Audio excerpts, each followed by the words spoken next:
Quelques établissements de la mairie de Bujumbura où nous avons pu passer, l'examen d'État édition 2016 s'est bien déroulé en général.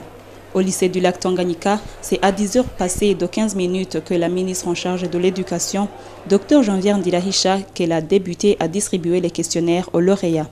Sur ce centre de passation de l'examen d'État, 1444 élèves de 16 établissements étaient présents et 5 autodidactes. Arrivés à l'école technique Eteska Mengue, à midi moins 20 minutes, la distribution des questionnaires était en cours. Sur ce centre à l'Eteska Mengue, l'effectif prévu des élèves à passer l'examen d'État était au total 1631 élèves en provenance de 10 établissements. L'autre centre de passation était le lycée Skepers de Nyakabiga. Et sur ce centre, 576 élèves de 11 établissements étaient présents et 31 élèves étaient absents.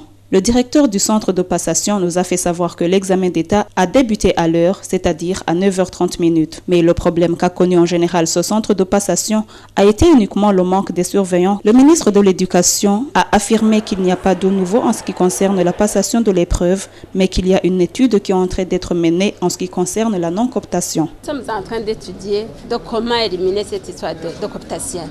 C'est anormal quand un élève qui a reçu 60% par exemple, finalement on ajoute des points gratuits et qu'il a à la fin 90%. Je pense qu'il faudrait qu'on tienne compte des résultats réels de l'élève, ce qui va nous permettre finalement à évaluer le système éducatif burundais. Pour ces élèves autodidactes, je demande à tous les centres ou aux présidents des centres de les laisser passer, à condition que ce soit la première fois qu'ils refont le test. Vous saurez que l'effectif des élèves qui était prévu à passer l'examen d'État au niveau national était de 43 022 élèves de 6 à 78 établissements de 34 sections et un seul centre qui était à l'extérieur du pays est le centre de passation à Nairobi au Kenya.